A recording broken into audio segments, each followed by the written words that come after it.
The self is the non-dual absolute.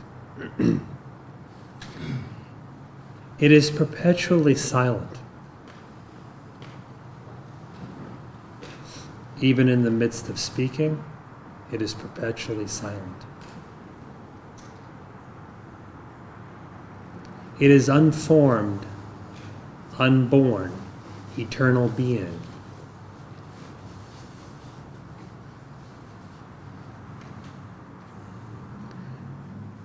Even in the apparent midst of bodily life, one can realize oneself as that unborn, eternal, unformed, real being.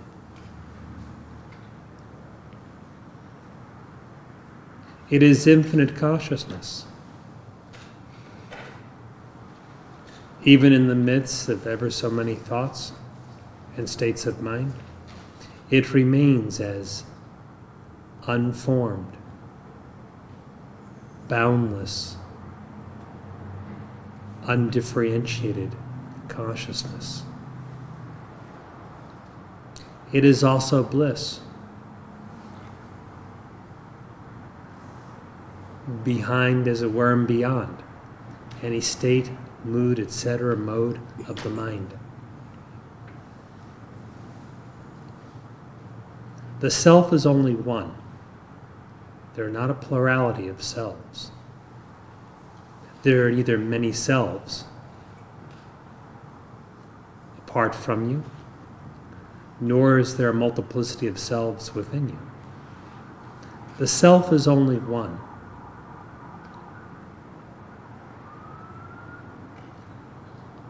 It is impersonal, infinite, eternal, without condition or phase or change.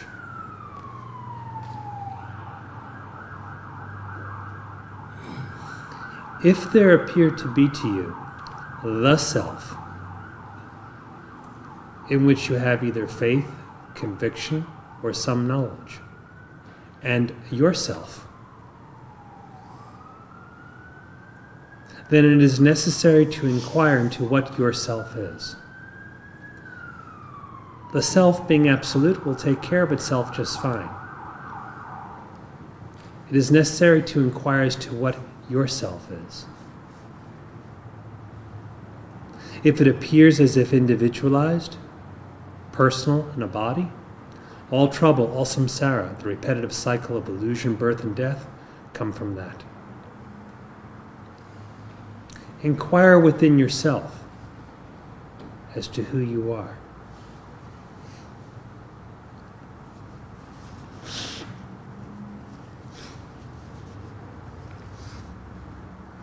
Find out if you are the body, or if anything pertaining to the body, from its beginning to its end, birth and death, to its attributes, to its activities. See if any of them have anything to do with your own real being. The body is one thing.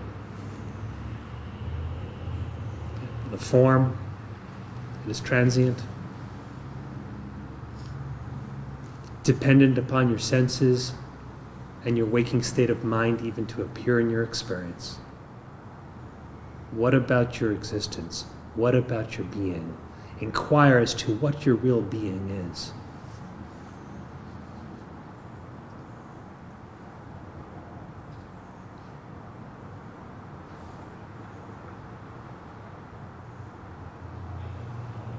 What seems to mark you off as an individual? If you are not the body, how do you determine your individuality, or what we commonly refer to as an ego?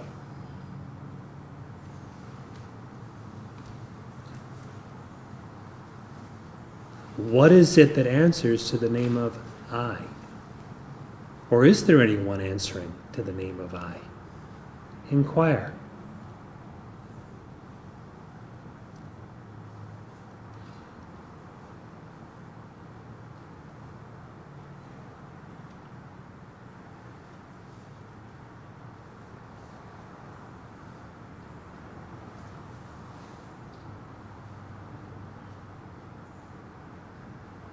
The self, yourself. What is yourself?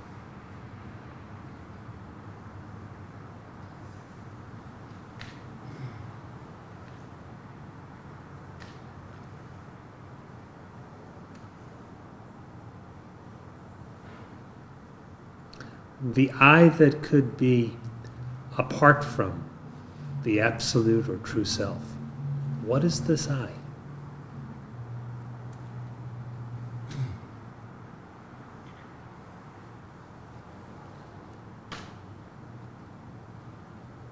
If you inquire like this, its individuality or I-ness will vanish. What vanishes is unreal. Reality neither appears nor disappears. What is unreal seems to appear and also disappears. With an absence of inquiry, an I seems to appear. The Maharshi referred to this I as the ghost with no form of its own. Upon inquiry, it cannot be found. All of illusion is like this. It survives due to lack of examination. If you inquire, if you bring in the lamp of knowledge to go looking for the darkness is not to be found anywhere. If you inquire to find out what is this I, the I is not to be found anywhere. The inquirer himself is not to be found. What remains is that impersonal true self, which alone has existed throughout all eternity. The instruction since the most ancient days has been Tattvamasi, that you are. What is this you? The that is clear. It is the absolute, Brahman, or the real self.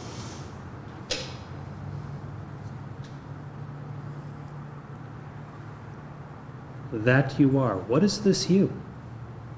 If you can determine what this you is, the are part makes perfect sense.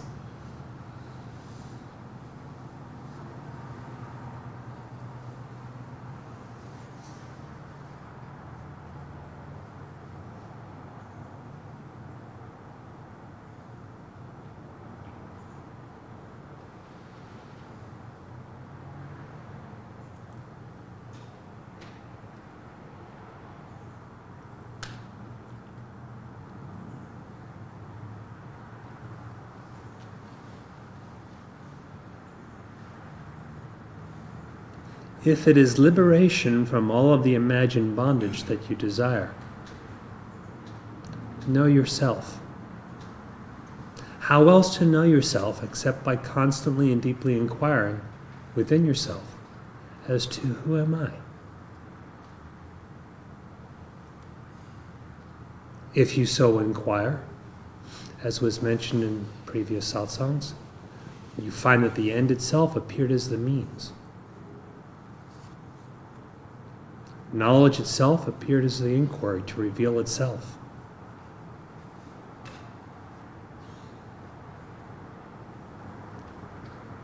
All right, this much has been said just to point out the non-objective outlook that is necessary for self-realization.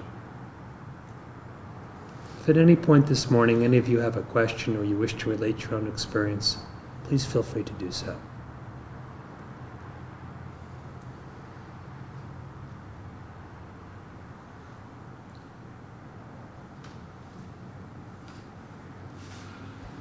I wanted to explore a sort of aspect of awareness because it seems like it's fruitful, potentially spiritually. And because I'd like to compare to and get better understanding, because one seems a lot less personal and vaster. If someone was drifting off to sleep, into a dream sleep, they might have this sense of this black space that was the background of the mind. If they were very unfocused in meditation, they might even have that same kind of thing, some imagined black space of the mind. And that would seem very much a creation. On the other hand, when you come out of deep sleep and you have a sense that you existed, that's from someplace much different.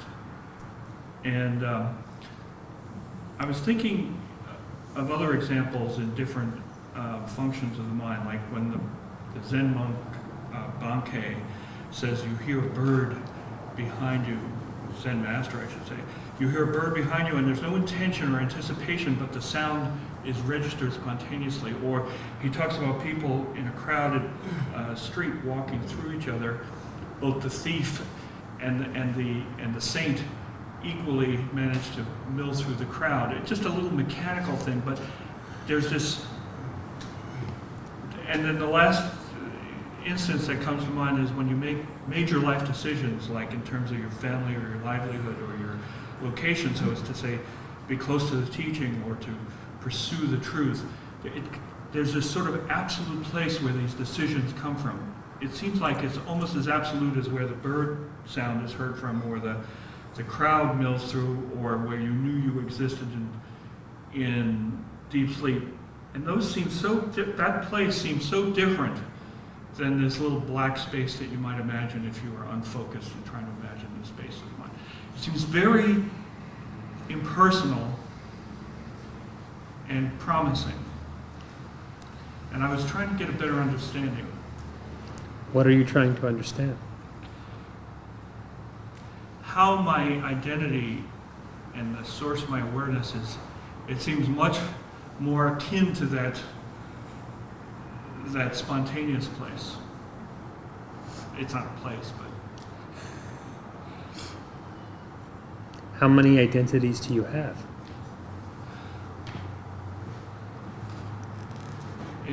I think I would only have one, and this other so-called imagined space of the mind is just a fantasy that's created and very. Who creates it?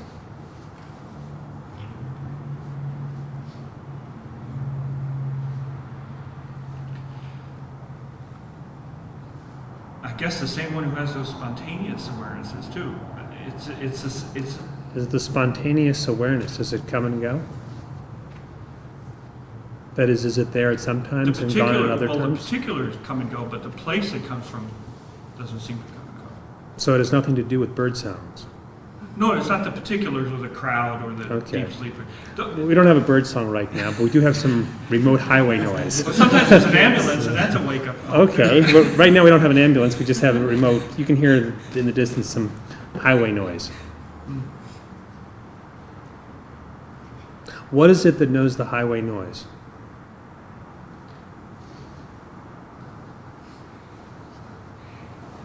It's what I'm trying to get to. It's some unintentional knowing. It's a spontaneous, unintentional... But there are times when you don't hear the highway noise. No, but the potential to know, again, to make a major life decision, to know I was existing in deep sleep, it seems like the same knowing. That you exist in all three states, waking, dreaming, and deep sleep, and any interim in between them, is self-evident, at least upon examining it. That existence cannot have any of the forms attributed to it in any of the states is also evident upon inquiry. So you hear the highway noise in your waking state, and the sensory perception occurs only in that waking state of mind. Sensory perception is not there in deep sleep that you just mentioned. In deep dreamless sleep, there is no perception. There is no thought. There's no bird sound. No highway noise, no spontaneous knowing. All of that vanishes. He could not have been referring to something so transient. It seemed like I read it as he's giving me hints to something very different. What is that different thing?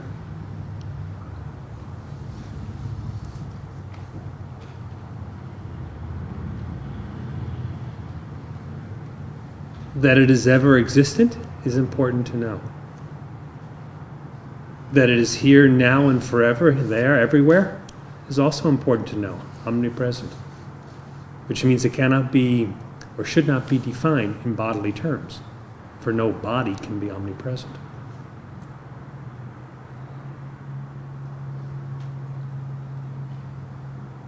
You know about those spontaneous moments, and they're coming and going. What is it that so knows?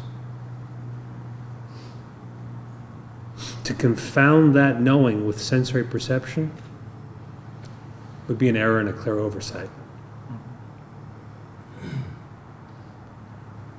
It'd be an error of discrimination. What is it that knows whether you're awake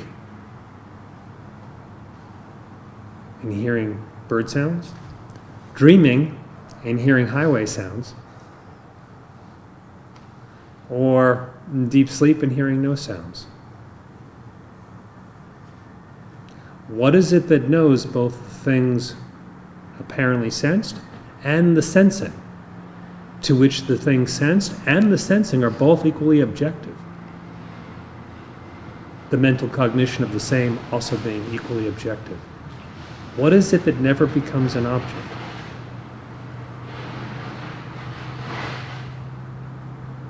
All that is objective or in the realm of experience appears and disappears. As was said earlier, what appears and disappears can only be the unreal. The nature of reality is to be invariable, so it is without beginning and without end. That which has no beginning and no end alone is the abode of eternal liberation. To know that means to be that, and that alone is liberation. Whether we call it the state of being Brahman, or the state of Buddhahood, or any other name. It cannot be some transient thing. It cannot be just an objective appearance within a mind which is itself imagined.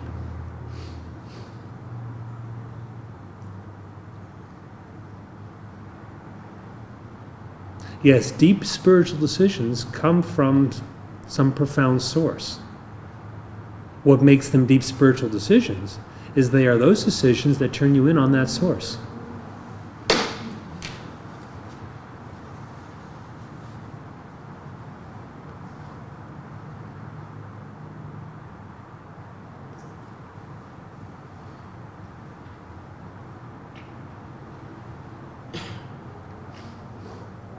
You are quite right. It's not some blackness, blankness, etc. That's just intellect's interpretation. It is absolutely colorless.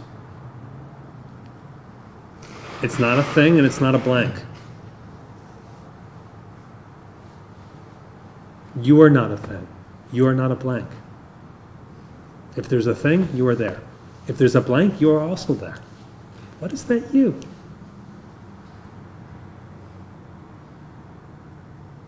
If you pour your mind inward in that direction, every idea you have about you and about this, whatever the this is, from the world to God, will vanish for you, will dissolve. And that consciousness, which is your real being, which can never be conceptual in character, which can never be perceived, is directly realized. By directly, I mean no other instrument is necessary. It knows itself.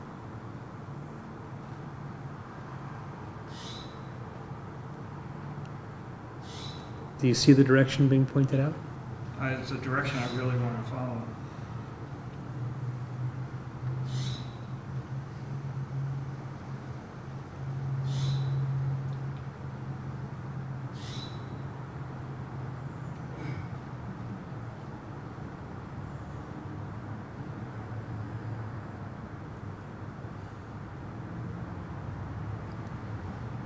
As for walking in a crowded place, consider the crowded place to be your mind. Don't bump into people.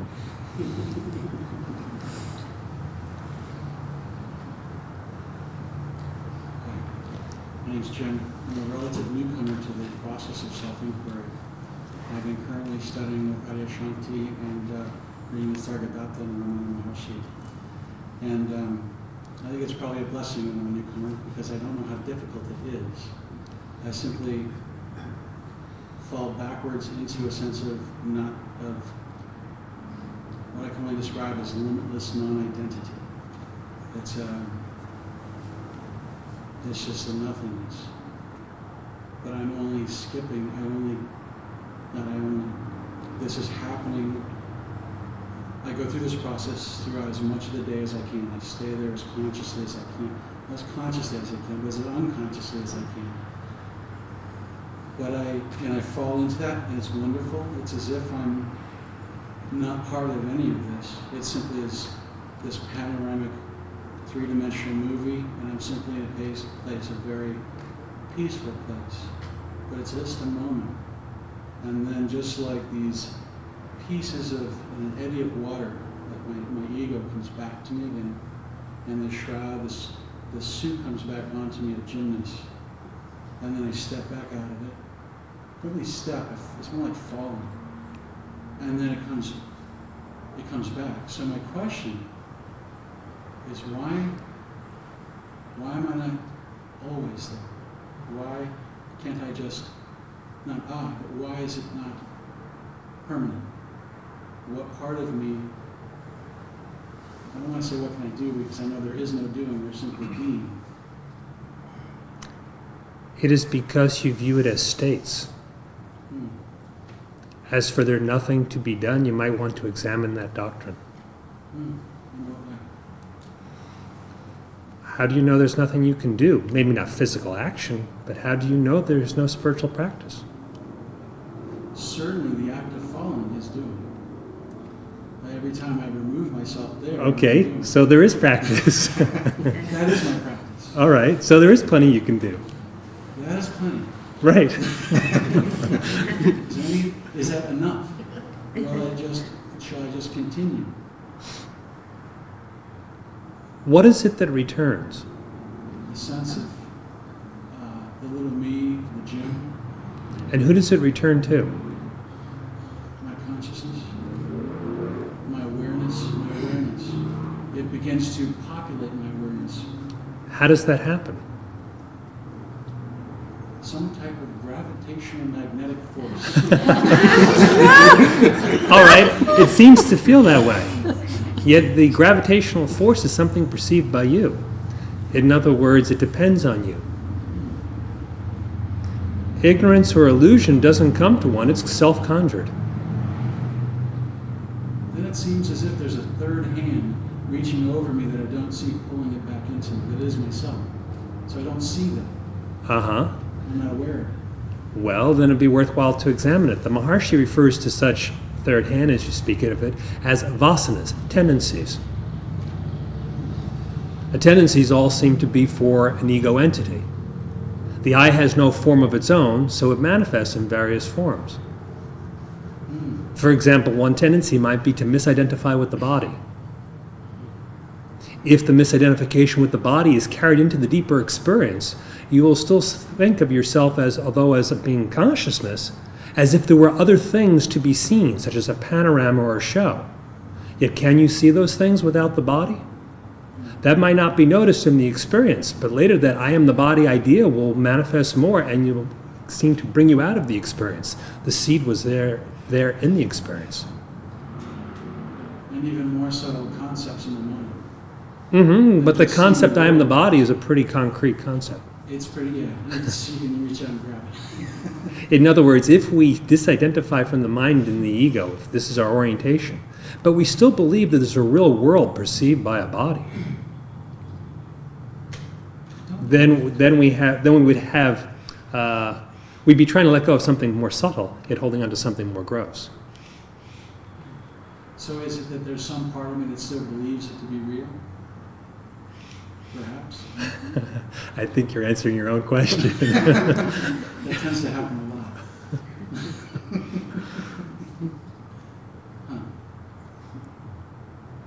So let the inquiry become continuous, which means it must be off a mental level, and let the inquiry be deep and thorough. Get right at the very root of I, and let it be thorough. Wherever there is a somehow ignorance comes back. Somehow I fall into it. Somehow I fall out of it. Examine all those somehows. Okay? Okay? No one's nearly unaware as they pretend to be.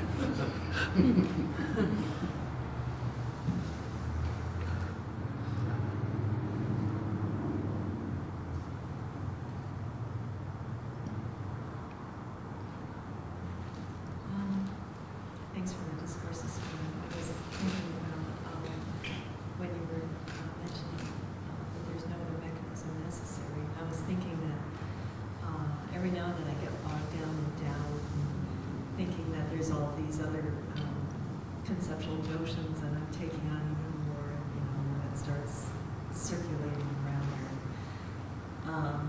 And then a few times the past couple of weeks there's been this flashing forth of this no other mechanism thing that sort of yanks the rug out from all of that. You see, none of it would hold a candle to that, that would be all that would be necessary. And then I was thinking of various routes into that, into seeing from that. And really enjoying the readings at the end of the discourses pertaining to concentration particularly. Because there have been a few times, and I keep thinking if you could just see conceptual thought for what it is, I mean, that's it, right? And at the rate that it happens, that would be great. And the couple of times or the avenue that seems to, for me, be one of the most efficacious ways to do that is paying attention or concentrating. And so my question is, sometimes there's a natural way of feeling that attention. You've called it relaxed paying attention numerous times. And the relaxed part always feels like it's this natural, non-grasping attention. There's this seeing of conceptual thought at the speed kind of like you need to see it. It's not like awareness is faster than that. And the question that I had is that when I sort of set myself up to concentrate or pay attention,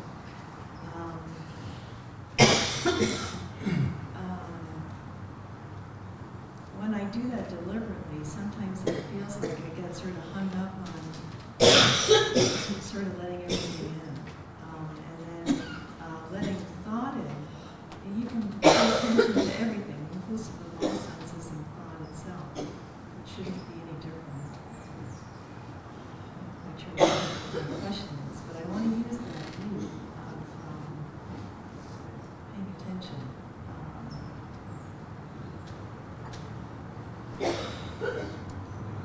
Maybe you can help me with that. Well, since you want to give attention to something, try giving your attention to something impersonal. This was pointed out in previous satsangs too. Yeah. To make the orientation impersonal rather than personal. If you examine the mode of mind from which the various statements and questions you just raised ask, they all pertain to the person. That's taken up as the identity. Wishing for attention, problem with attention. Concentration, well, you made reference to the verses recited during last Satsang of Upanishad. The word used for concentration probably is tapas or something like that. Tapas indicates a fiery intensity of practice. Literally the root means like heat, something that can burn. It is to indicate the quality, as it were, of the meditation. There it was translated as concentration. But concentration upon what? It's not a person concentrating. We want a concentration on the real self. Since the real self, it cannot be made into an objective thing. this very same concentration upon the self, or focus upon the self, manifests as a negation of identity and reality that is wrongly associated with anything of a personal nature. In other words, that which pertains to the ego. If we start to look in an impersonal way, what we hear of the teaching, what we remember of the teaching, what we absorb of the teaching, whether it be here or elsewhere or in ancient texts, etc., changes dramatically. The instruction here has not been so much one of paying attention, let alone in a relaxed manner rather than a tense manner, and trying to catch up with your thoughts. Because you're already that space that can be described either as still or moving, that knows all thought. That is already your nature. So there's no difficulty in this. There's no such thing as saying, I don't know my own thoughts. Of course you know them, otherwise they could not appear for you.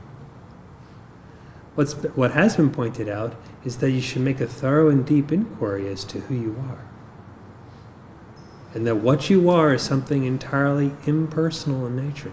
So the thing that flashed forth in the earlier. It has none of the problems. It has none of the breakthroughs of the problems. There's nothing like that. Often you can listen to teachings here or read teachings in Vedanta works, etc., in the Maharshi's teachings, that speak of that which is beyond the three states: waking, dreaming, and deep sleep. What is the purpose of such instruction? It is to point out something utterly impersonal and transcendent in nature, and that is what we are. Start with that. Put your focus upon that. Make your vision impersonal, and practice based on the impersonal. The inquiry is entirely impersonal. Self-knowledge is entirely impersonal. It has nothing to do with the individual, the attributes of the individual, or the difficulties of the individual, but eradicates all of that.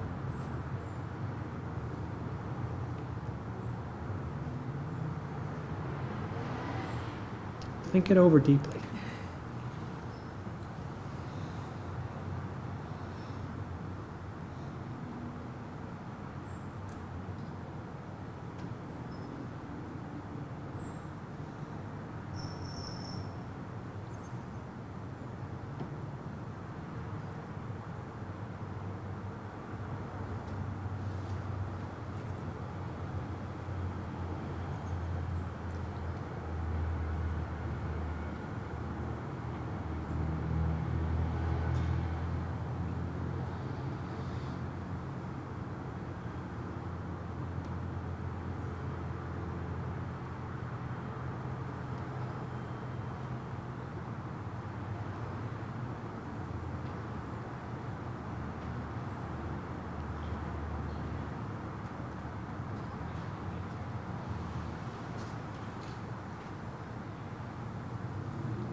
you could talk a little more about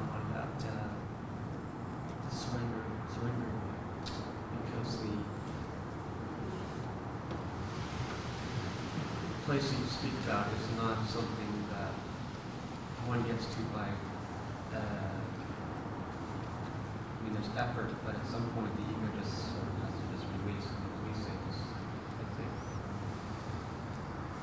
surrender, which just make it happen. So, there's no choice involved. Still the notion of surrender.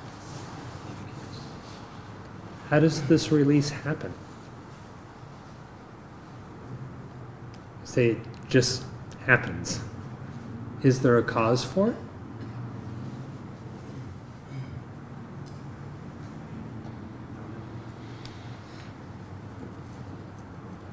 Then how will you know it'll happen for you?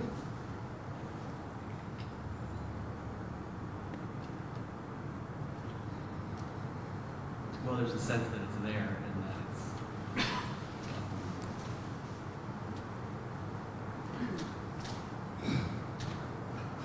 present. So it's just a matter of letting go. How do you practice letting go? What do you mean by letting go?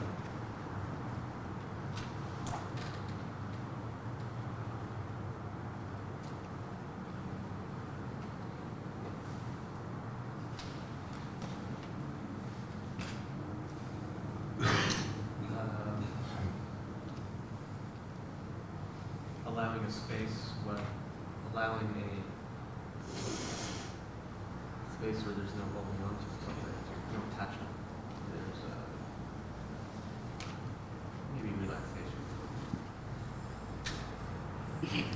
Then there would be the real self, the letting go,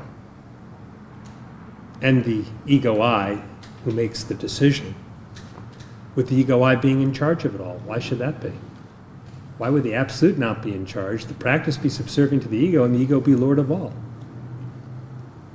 And with that kind of setup, will permanent liberation ensue? No. Some discrimination is needed, or a reevaluation. The Maharshi does indeed speak of surrender. He says there's two ways to bring about effacement of the ego. One is to inquire, who am I, and find that there is no ego.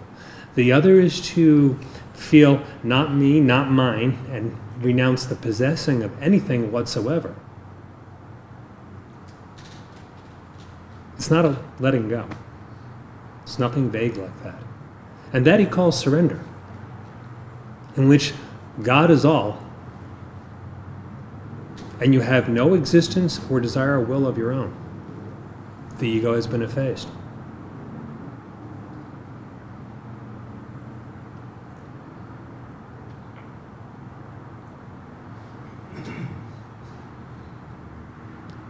Both indicate a precise method of practice.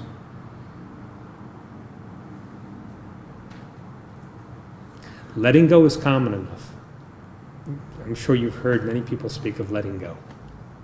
I certainly have heard people come and say, you just let go, you just release. But then as soon as you want to ask, how does this work? Or what is really meant by letting go?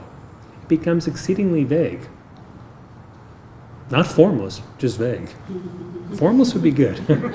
Vague is due to lack of actual experience or lack of knowledge. So what's being pointed out here, even now for you, is to have this knowledge. Either inquire and know who you are, and you yourself are the moksha, liberation or release itself. Release not being an activity whatsoever, or a kind of practice. It's a way of describing, liberation is a way of describing the ever unbound state of the real self. Or surrender. But surrender must be to the Supreme. Cannot be to events and circumstances. Cannot be to the vagaries of the mind. Surrender is to the Supreme, feeling that God alone matters. The ego does not count in the scheme of things whatsoever.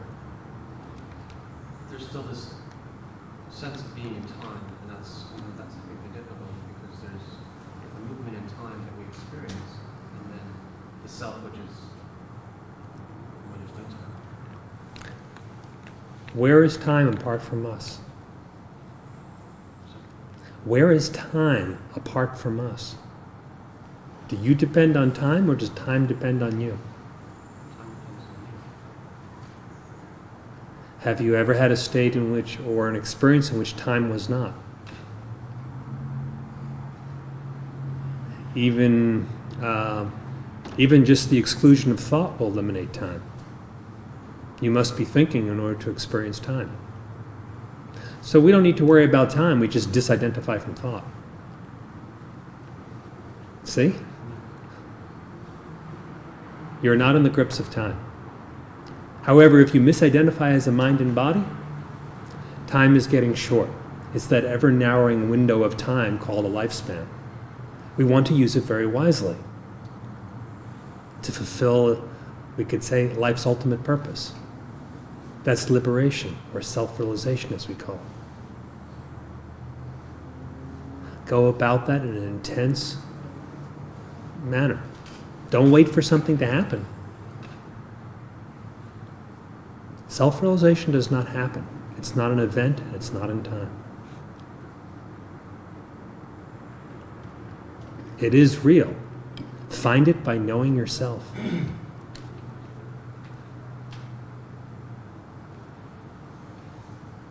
Is it clear for you, the direction that's being pointed out?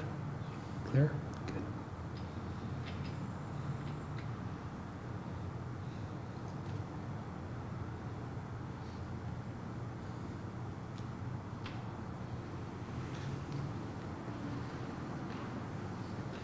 Good.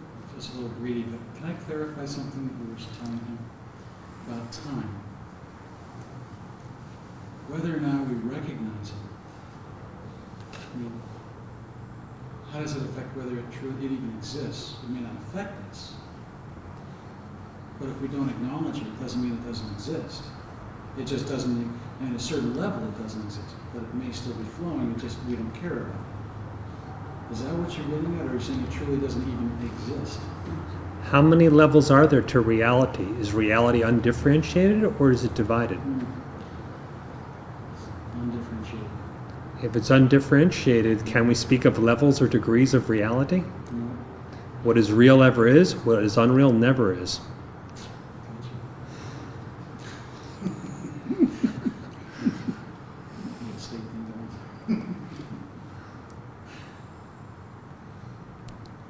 If we say to ourselves, and this is common enough in the course of aspiration, I know something that is truly real, deep, yet on another level something is going on.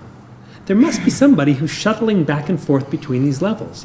If we examine for whom are these levels, everything's answered. There's no multiplicity in reality.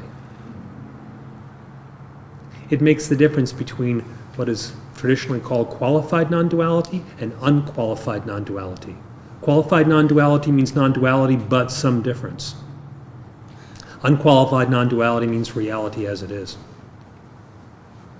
Isn't there just the real and unreal?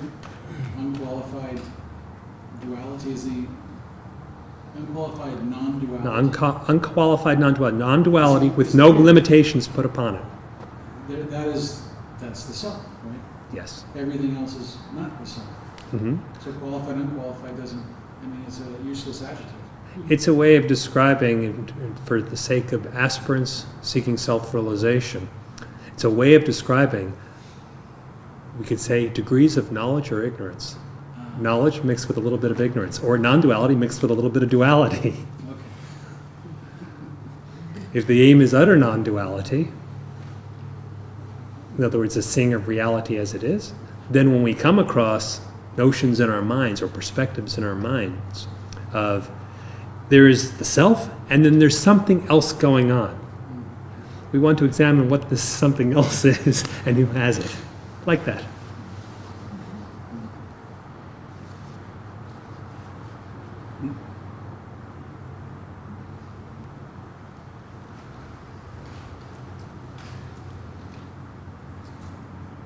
This last week I was something kind of came up that bothered me a little bit, and I meditated on it. I was just playing basketball,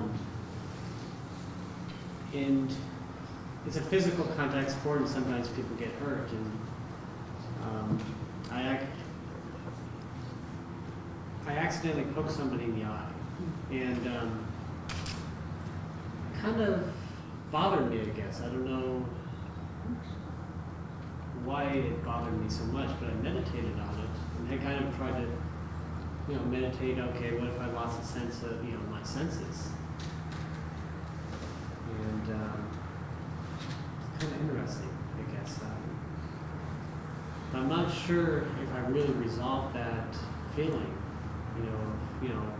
I mean, obviously I'm doing something that's somewhat dangerous for the body. So anyway, I didn't, but definitely felt like my practice went down a little bit after that. Before that, it kind of felt like, I was more aware of what was happening. And after that, it kind of seemed like,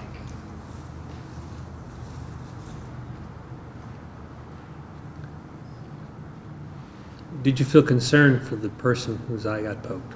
oh yeah. But I also knew that, in a certain sense, this sport it's bound to happen. I mean, it's not like, you go for a rebound, somebody's eyes at the wrong place at the wrong time, and, you just, I mean, he was behind me, actually. Okay. And the ball was in front of me, so, I mean, Right. something happened. in You that. did not intend to do it, Right. but still you felt bad about it happening. Oh, yeah. Was that what was bothering you? Or was it just a matter that you Well, he wanted? also got very upset. I mean, I can imagine, too. I mean, His upsetness bothered you, or the accidental injury? The fact that the I think- action had done that?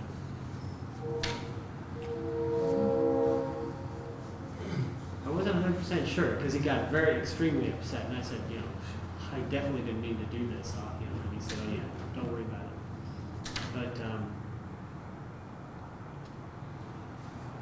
But that's kind of what I was looking at, that, am I just, how would I feel if I lost my sense of seeing? I mean, I probably wouldn't,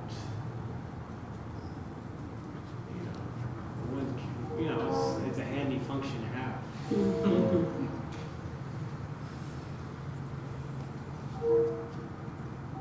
But am I attached to it, I guess?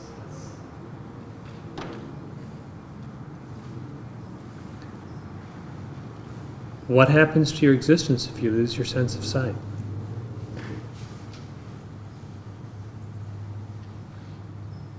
If you closed your eyes and never opened them again?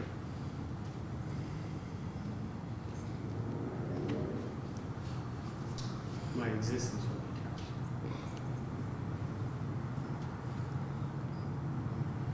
But I guess the world or my attachments in it would be gone. Not necessarily. When you lose all five senses and you enter into a dream, you create a whole other world in your mind with endowed with appropriate senses, with a body and what have you. The attachment's still there.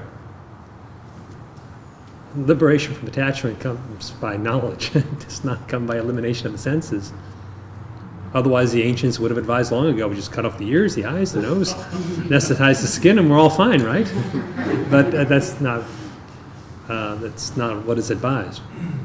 Nor is there some great universal cosmic flaw that there are these senses at the level of which we're speaking. What do you mean? Like, If the eyesight itself caused attachment, then whoever created eyesight would be the one to blame for all this.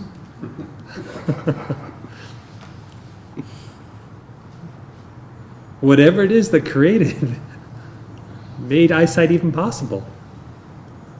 That would be the guilty party. Is it reasonable?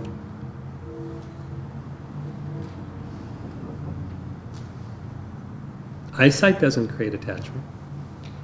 You do need to be detached from your senses.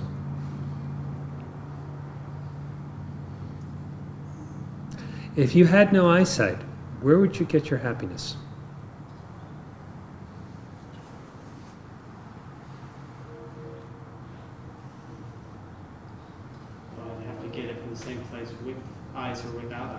That's clear seeing. The happiness always comes from within and is of the very nature of that withinness. It never comes through the senses. So neither your existence nor your happiness would be disturbed.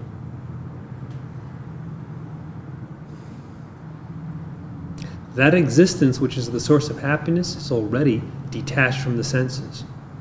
It has none of the qualities of the senses, is not a sensing entity, and is not a sensed thing.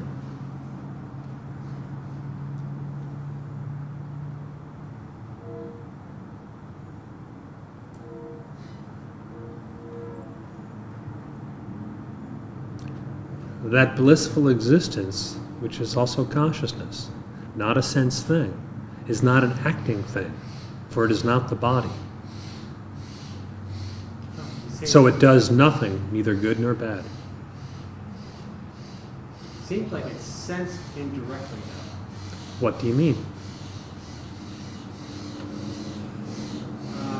Not through a sensory function,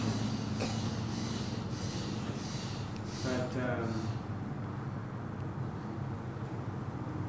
I don't know. But it seems like it's somewhat sensed, How? experienced, I guess. Yes, but how do you experience? Do you see it? No, Do you hear the self? no. You smell the self? Do you have tactile sensation of the self? Yes. No, just kidding. Just kidding.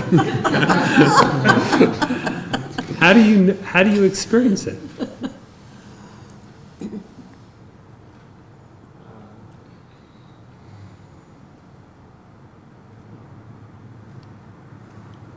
Well, it seems like without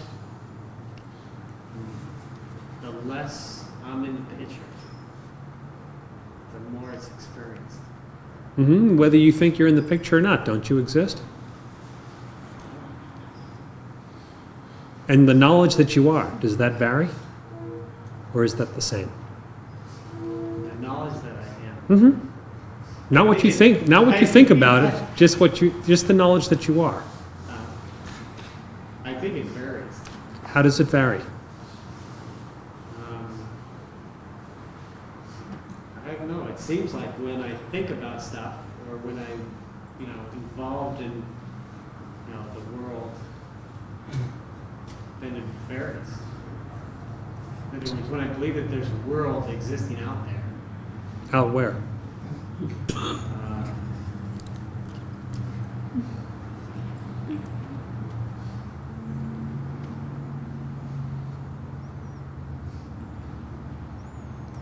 Does the knowledge of your existence vary, or does just you have an addition of other ideas? an addition of other ideas. But does the existence itself disappear or become less?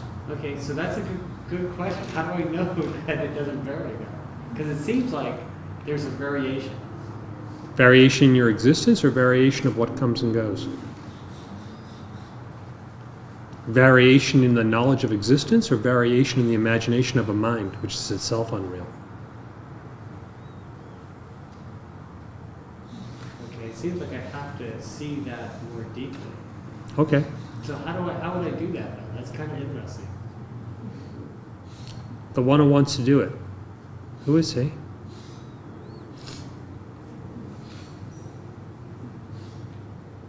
You exist. You don't do anything to exist. You know that you exist. Okay. That's not an action of your body or your mind. That's why knowledge is referred to as the means for liberation and not any kind of action. Action cannot lead to liberation, says Shankara in the beginning of his Atmabodha.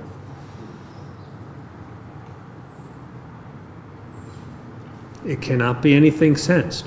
Hence the Upanishad says the unseen seer of all that is seen, the unheard hearer of all that is heard. He is the unknown knower of all that is known. He cannot be sensed, cannot be thought of.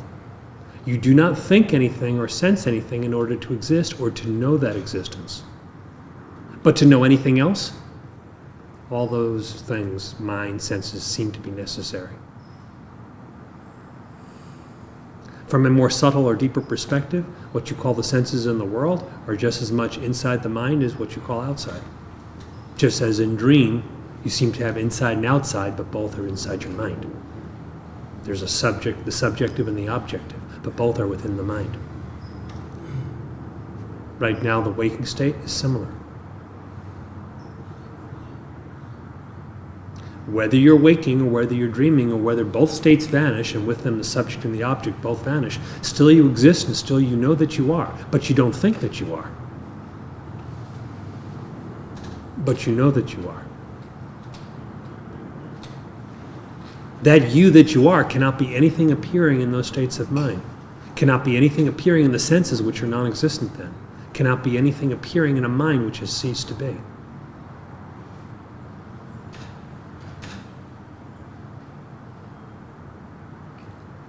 The knowledge of the existence is of the same nature as being.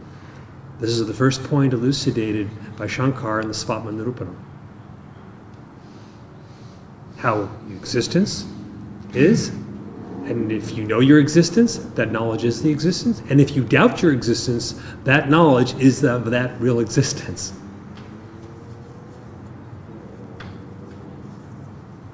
You may want to look at those verses Okay, again. yeah. So how would one go about determining without a shadow of a doubt? Because what I have this idea that somehow I have to wear down the ideas. Who builds them up? This energy called error. So that's Where do they get their solidity from? From the same one? yeah. How would you wear them down? By investigating their nature. Okay, fair enough. Whether you wear them down or demolish them at once, piecemeal, makes no difference. As long as your focus is in inquiry into your own real nature.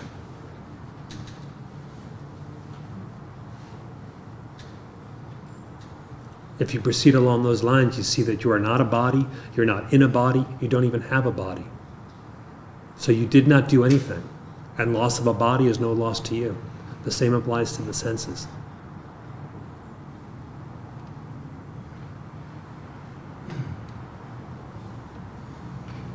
You should detach yourself by the knowledge of where happiness is. You should further detach yourself by inquiry, and then arrive at innate detachment, the self, which is one without a second, which cannot be attached to anything, for there is nothing else to which it would become attached.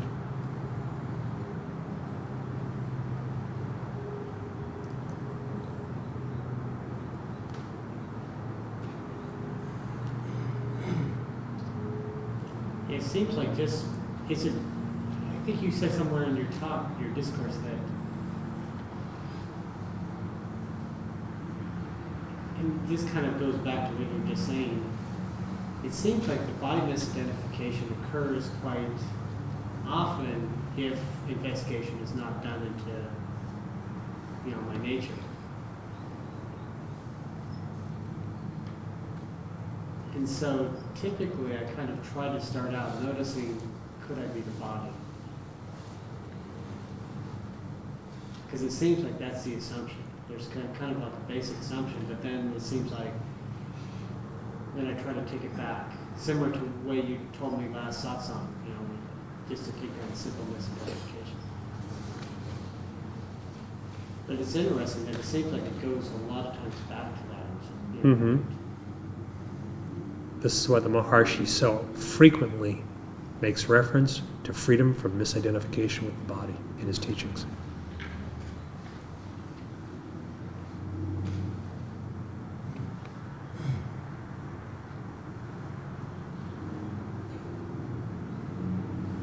Without the I am the body idea, do you do anything?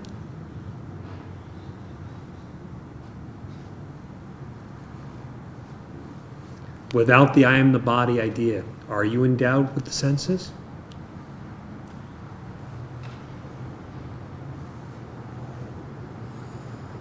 Yeah,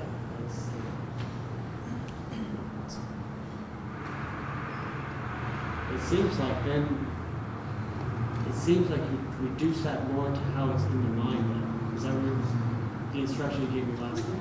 Yes, the I am the body idea appears in the mind, so the spiritual practice occurs in the mind and is for the mind. The body has no need for the practice, it is an innocent corpse. The self has no need for the practice because it just is as it is. So it's all.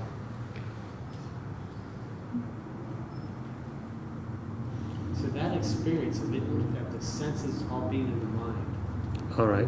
what is that experience like? Just like your present sense perception. Is it occurring now anywhere else but in your mind?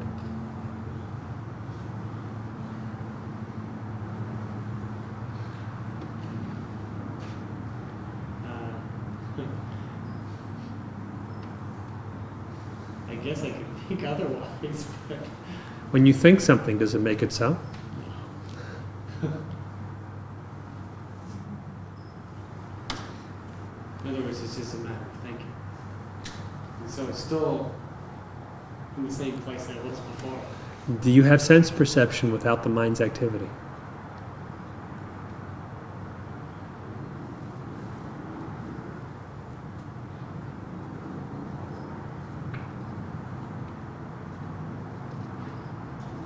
I don't, oh, that'd be interesting.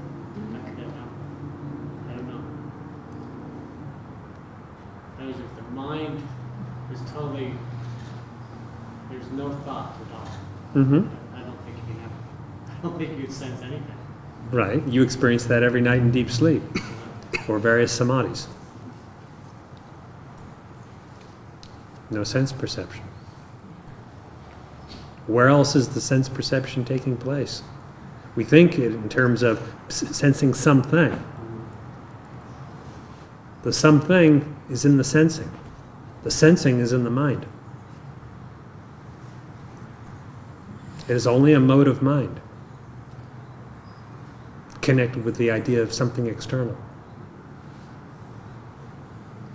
Your own mind playing all the parts, like as in a dream.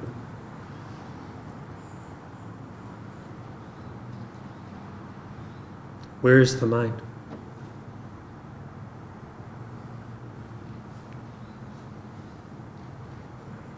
If all is in the mind, where is the mind?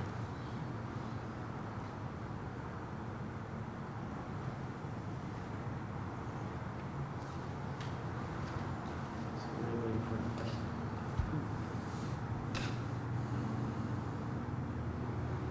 If you inquire deeply like this, you will find neither world nor mind. Just non-dual consciousness.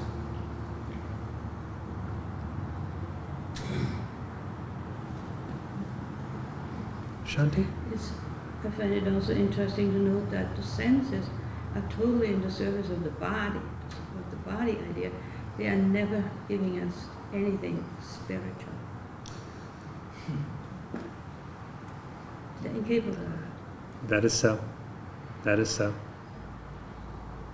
Even when something is sensed, a holy person, an altar, a temple, etc., holiness is not in the sensation. Sacredness comes from something else. You're quite right. It doesn't give, the senses don't give anything spiritual, nor is spiritual experience to be equated with anything sensory. The senses live in the body. There's no body apart from the senses ever perceived. And within that circular illusion is the realm of sense activity.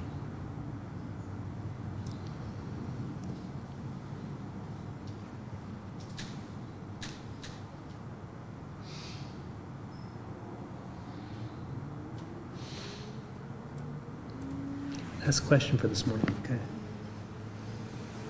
Pertaining to the question asked earlier about surrender, I find that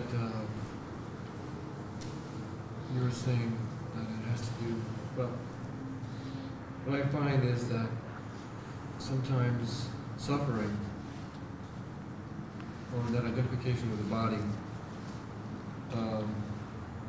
causes a point at which I then surrender, let go, and then letting go into that which takes care of me, if you will. So I guess one of my questions is how to, on my path, stop creating suffering, so that isn't necessary for me to surrender. That identification with the body-mind, with thought. In my practice of self-inquiry, I go through stages, and I ask, who am I? And sometimes I go into stages of boredom, where it seems like I'm not having the experience of that knowing who I am. So the subtlety is lost, and it seems like I'm sort of in a dense place. And then the suffering comes, and I let go. And I move more into a subtle space. I guess I have a question also about, is there an answer to the question, who am I? Do I answer, I am? Sometimes I find that it's interesting. I'll have certain answers that seem to bring a state of peacefulness and surrender or bliss. But those questions only last for a period of time. They seem to work for a period of time, and then they're no longer effective. So that leads once again to a state or experience of suffering, which I then let go of and move more into subtlety again. In fact, Bhagavan once mentioned to Yogananda that suffering was part of the process. So, Which process was he referring to? I can't remember exactly the nature of what he said. He said that suffering was part of the teaching, was part of the process.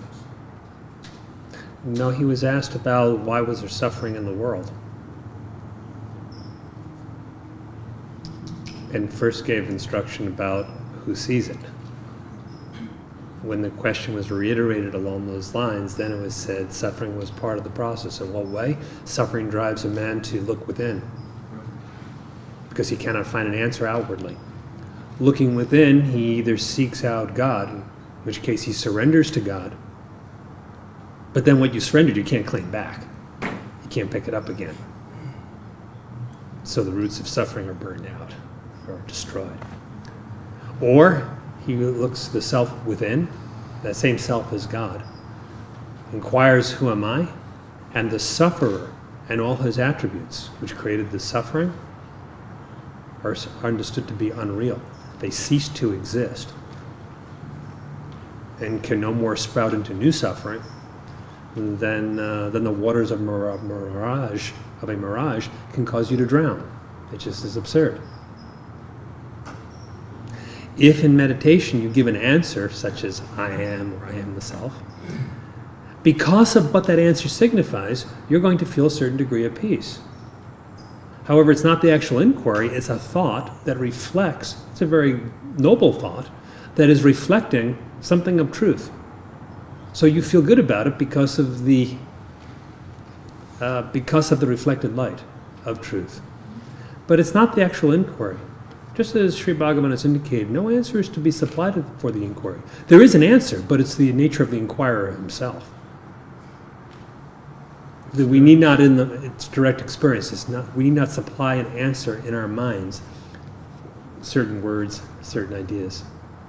Because whoever it is that beholds those ideas, he's still left unknown. As long as we are on the level of thought, there is going to be some thoughts that are of a suffering nature. Those thoughts that are denser or more bound seem to give more suffering. You got to get off the mental level entirely. We could put it roughly like this. The self, which is of the nature of being, consciousness, bliss, is always there. The more ideas you pile on top of yourself, the more veils you're putting on it, and hence the apparent absence of bliss, the missing of your own being, the overlooking of your own consciousness. And this you can call suffering. Stinking thinking. To remove the suffering, remove the misidentification that causes that thinking. If you simply remove the thinking, you're doing that every night in deep sleep, of which we've spoken of several times in the Satsang. Yet you have practiced deep sleep hundreds of times. Very successfully, I might add. Each time enjoying the peace of it, but the old suffering comes back. There's no wisdom in it. Wisdom or true knowledge consists of disidentification, The loss of the ignorant misidentification with what you cannot be. The inquiry is most efficacious with this. Inquiry includes none of the misidentification you're trying to dissolve. So it includes none of the duality you're trying to destroy. If you surrender to God, but then you can't pick up what is God's. Or you can't pick it up again. Have nothing that is mine, in other words, yours, if you surrender. Or inquire into the you directly. Either way, but let it be complete. If we simply pick up a thought, we'll get some relief, but it'll be transient. If we simply relax our minds, say, I'm just not going to think about it, that should not be called surrender. Even a casual glance at the great bhaktas and saints throughout history, the great devotees, shows you that that's got nothing to do with surrender. It is just a temporary mental mode. You're going on vacation for a brief time. What happens when a person goes on vacation for a long enough period of time? Everything they had with them before catches up to them because their mind is still with them. Likewise, if you take a brief respite in the mind, there's nothing wrong with it, but that's not going to further your liberation. Surrender is something much more profound. Deep devotion is something more profound and readily available. Likewise, inquiry is something more profound than giving an idea to the mind. And the inquiry is readily available because your own existence is there. You see the ways being pointed out? As for boredom, boredom cannot happen in self-knowledge. The self is a perpetual fascination. What gets boring is your own ideas. So if your practice seems boring, try eliminating some ideas. And the best place to start is ideas about yourself. That which is bliss itself can never become boring. You will not find any bored sages. It's all mind. It's a mode of mind. Even the mind gets fed up with its own repetitive thinking. It becomes bored.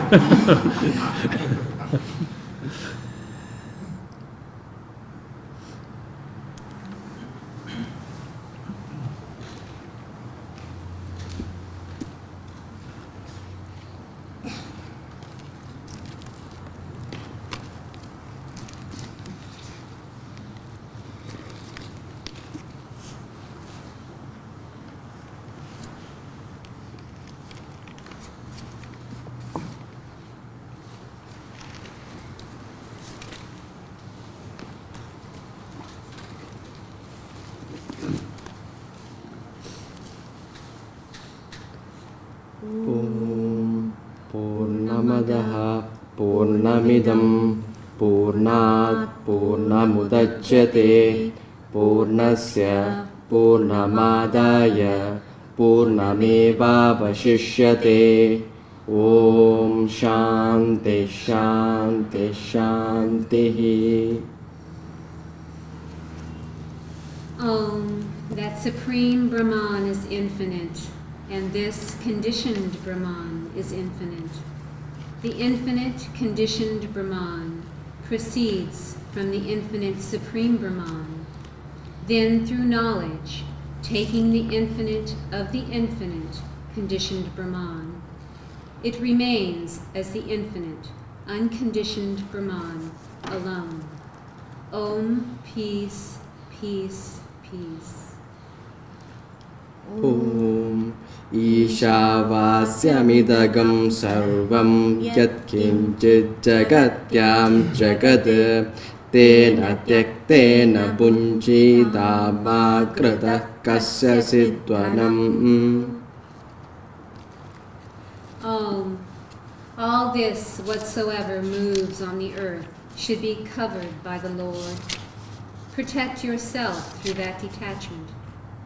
Do not covet anybody's wealth, or do not covet, for whose is wealth? Ane jate kampanaso javi yo naina deva apravan purvamarshad tattavato anya natye titishtas tasmin napo ma atarishva tatati. It is unmoving, one, and faster than the mind. The senses could not overtake it, since it ran ahead. Remaining stationary, it outruns all other runners. It being there, Matara Rishva allots or supports all activities. Tade jadite ne jadittadure tadva antike tatantarasya sarvasya tadussarvasyasya bahyataha.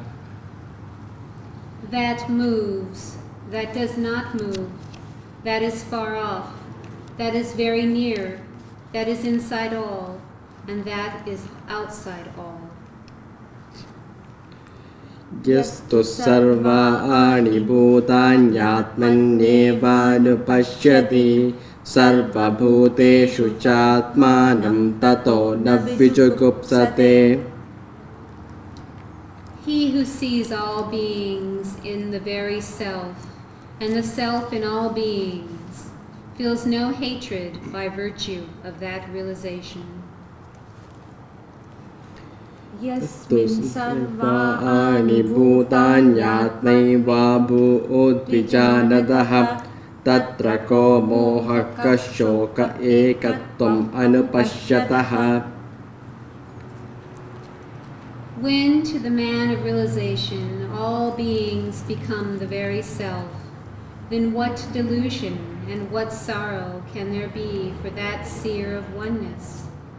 Or in the self of the man of realization, in which all beings become the self, what delusion and what sorrow can remain for that seer of oneness?